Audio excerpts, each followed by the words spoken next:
เหตุที่คุณสกุลธรถูกลงโทษจำคุกแค่6เดือนไม่รอลงอาญาเพราะอะไรตอนนี้เจ้าตัวอุทธรณ์อยู่ทำไมถึงโดนแค่6เดือนนี่ในคำตัดสินของศาลเนี่ยหนักหนาขนาดนี้ทำไมโดนแค่6เดือนนายสกุลธรมีความผิดแล้วฐานใช้ให้กระทำแต่เมื่อการกระทำติดสินบนยังไม่เกิดระวางโทษจึงเพียง1 ใน 3ของโทษที่กำหนดตามความผิดนั้นเพราะฉะนั้นจริงๆเนี่ยถ้าเกิดว่านายสอเสือนายปอปาเนี่ยเอาเงินไปให้รองผู้อำนวยการสำนักงานทรัพย์สินถ้าเกิดมีการยื่นเงินให้นะคุณสกุลธรโดนหนักกว่านี้ส่วนเหตุที่คุณสกุลธรถูกลงโทษจำคุกแค่6เดือนไม่รอลงอาญานะครับตอนนี้เจ้าตัวอุทธรณ์อยู่เพราะอะไรคำพิพากษาที่สำนักข่าวอิสราได้มีการโค้ดรายละเอียดมาอันนี้มีรายละเอียดเพิ่มครับทำไมถึงโดนแค่6เดือนนะคือที่โดน6เดือนเพราะว่าอะไรศาลพิเคราะห์พยานหลักฐานแล้วเห็นว่าจำเลยคุณสกุลธรเนี่ยย่อมต้องรู้ว่าการจ่ายเงินให้แก่นายสอเสือไปก็เพื่อให้นายสอเสือไปให้แก่เจ้าพนักงานในสำนักงานทรัพย์สินส่วนพระมหากษัตริย์คือคุณสกุลธรเนี่ยต้องการได้เช่าที่ดินของสำนักงานทรัพย์สินแล้วแกก็อ้างว่าแกก็จ้างในหน้าให้ไปดำเนินการนะแล้วจากการตรวจสอบดำเนินคดีเนี่ยในทางสอบสวนเนี่ยก็พบว่ามีการจ่ายเงินให้เอาไปเพื่อไปติดสินบนนี่คือแก่นเรื่องทีนี้ในคำตัดสินของศาลเนี่ยทำไมถ้าหนักหนาขนาดนี้ทำไมโดนแค่6เดือนศาลชี้ว่าจำเลยย่อมต้องรู้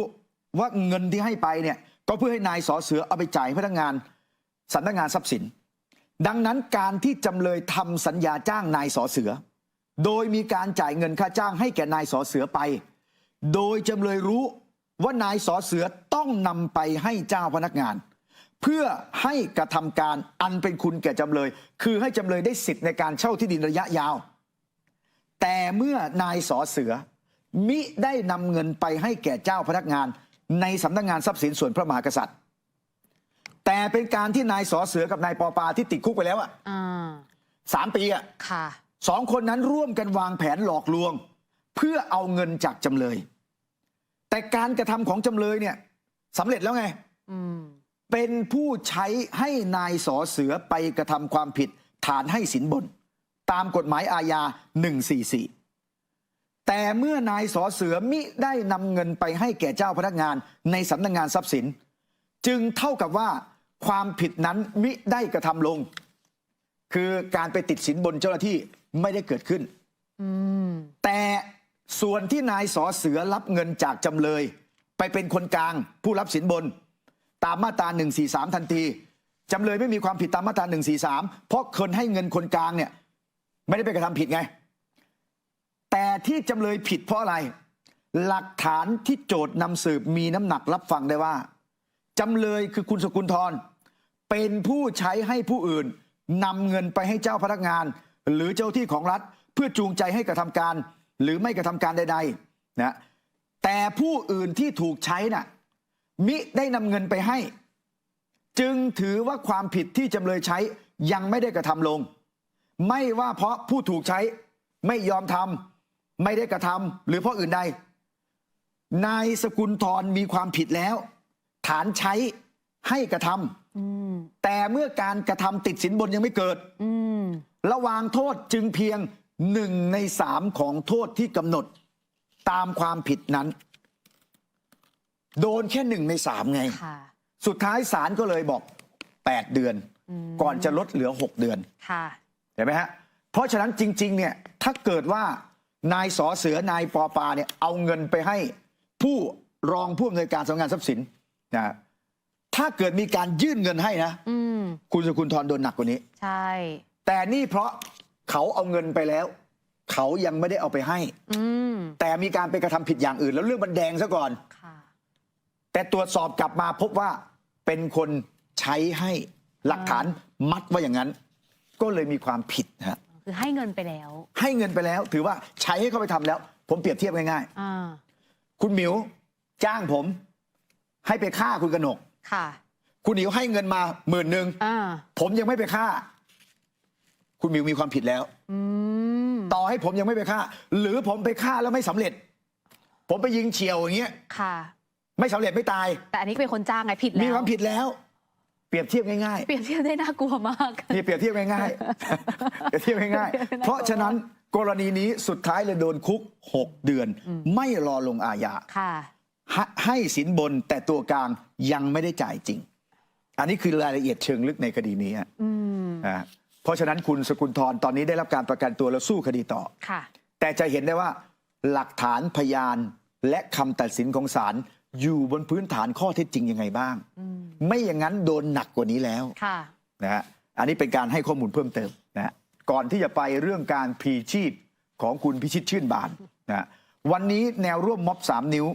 นะก็ได้มีการเคลื่อนไหวฮะโดยเดินทางไปที่ทำเนียบนี่ฮะก็เอาการเสียชีวิตของบุ้งทะลุวังนี่แหละเป็นตัวตั้งนะเป็นสารประกอบเชื้อต้องไม่ตายฟรีนะแต่อ้างว่าไม่ได้เป็นการโหนศพนะแล้วก็มีการไปเคลื่อนไหวโจมตีนะมีมายพัสราวรีเป็นแกนนำไปด้วยนะฮะ เมื่อกี้มีป้าเป้าด้วยนะ มีไผ่ดาวดินนะ เห็นแวบๆเมื่อสักครู่นี้ โดยมายเนี่ยมีคดี112นะติดตัวอยู่ ค่ะ นะแล้วก็มีการโจมตี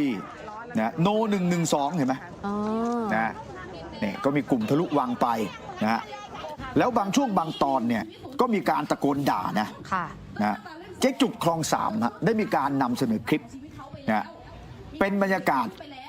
แนวร่วมทะลุวังนะตะโกนคำว่า112แต่ก่อนจะกลับเนี่ยตะโกนส่งท้ายด้วยคำหยาบคายนะเดี๋ยวลองดูคลิปที่เจ๊จุกคลอง3โพสต์นะฮะ